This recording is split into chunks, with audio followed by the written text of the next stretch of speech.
Star Wars 7x7, episode 2861. Happy Star Wars Day to you. It is May the 4th, and we're going to talk a little history, a little newness, and just see what happens. Punch it.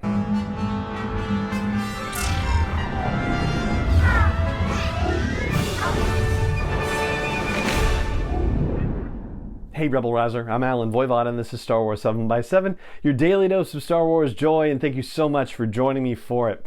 So there's a story on StarWars.com that tells some of the history of Star Wars Day as it's developed over the past 40 years. Star Wars Day is, as that article notes, not an official Star Wars holiday, meaning that it is not an official Lucasfilm-driven situation because it has been fans that drove the celebration of Star Wars Day over the years. Certainly now Lucasfilm is a major participant, as is every other brand that licenses anything related to Star Wars, of course. But the funny thing about it is that, you know, we get into conversations about Star Wars and politics from time to time, and yes, Star Wars is political, even though there are some folks out there who do not want to consider the political aspects of it at all. But the first actual mention of May the 4th on May the 4th was a political reference situation, and it had to do with the election of Margaret Thatcher as the first Prime Minister of Britain in May of 1979. And folks happy with that ran a newspaper ad in England saying, "May the 4th be with you, Maggie," and isn't that fun?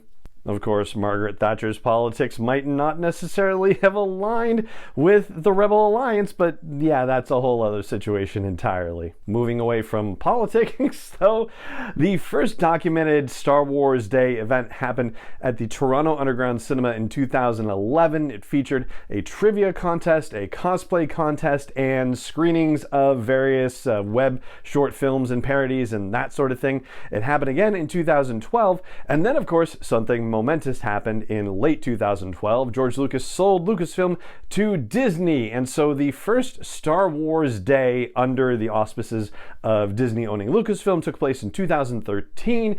At that time, Disney said, hey, we're going to start celebrating Star Wars Day, and they had events at the Disney parks, for example.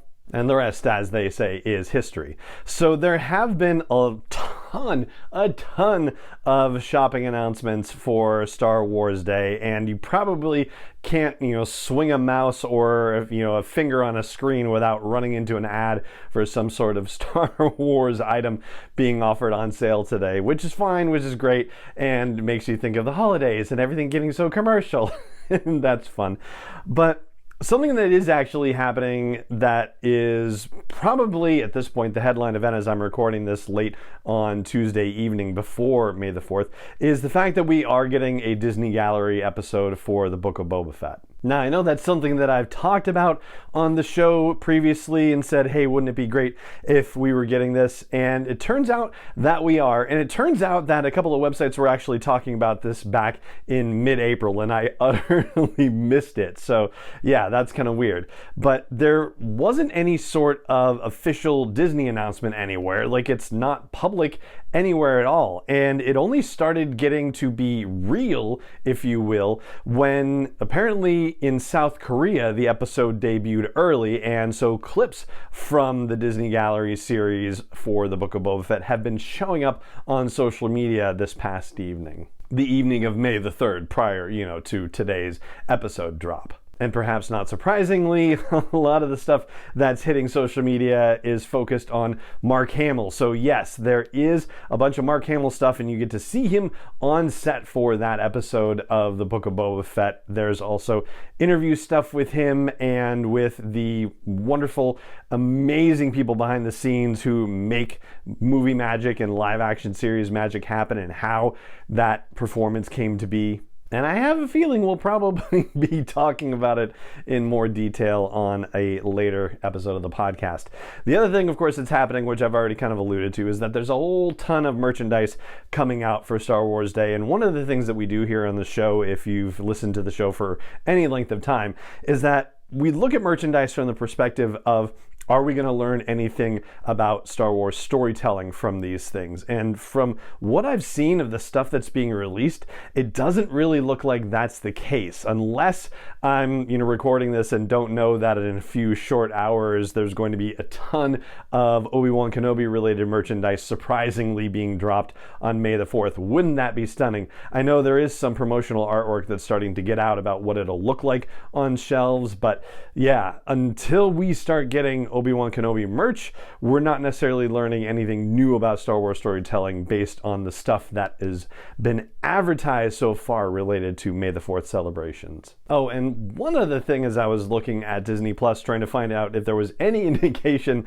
of this Disney Gallery Book of Boba Fett series on there. I mean, there's a landing page for the Obi-Wan Kenobi series that you can see even if you're not logged into Disney Plus. So I figured there must be something like that for the Book of Boba Fett Disney Gallery episode, and I can't find one, but it's not going to matter in just a few short hours from me recording this.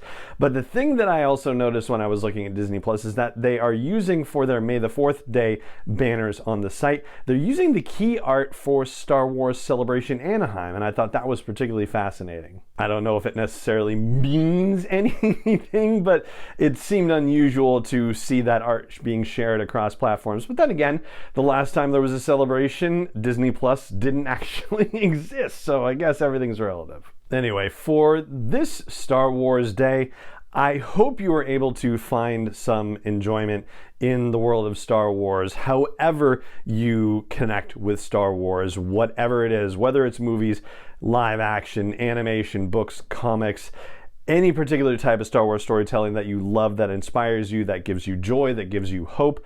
I hope you are able to connect with that for some span of time today. And I guess the podcast here counts for that too. So hey, you're already on your way, which is fantastic. And I know there's a lot of stuff that we really need to be paying attention to in the real world, so to speak, stuff that is vitally, generationally important. And yet, and still, we need stuff like the opportunity to escape into this galaxy far, far away, just to refresh, recharge, to find hope again, and be able to take care of the challenges that we have in front of us. So my hope for you on this Star Wars Day is that you have a moment to find joy, you have a moment to recharge your hope, and you find the courage to be able to get out there and do the work for yourself, for your loved ones, for your friends, your family, your community, and this world we're all living in together. So that's where I'm going to leave things for the show today. Go watch the Disney Gallery episode for the Book of Boba Fett. Heck,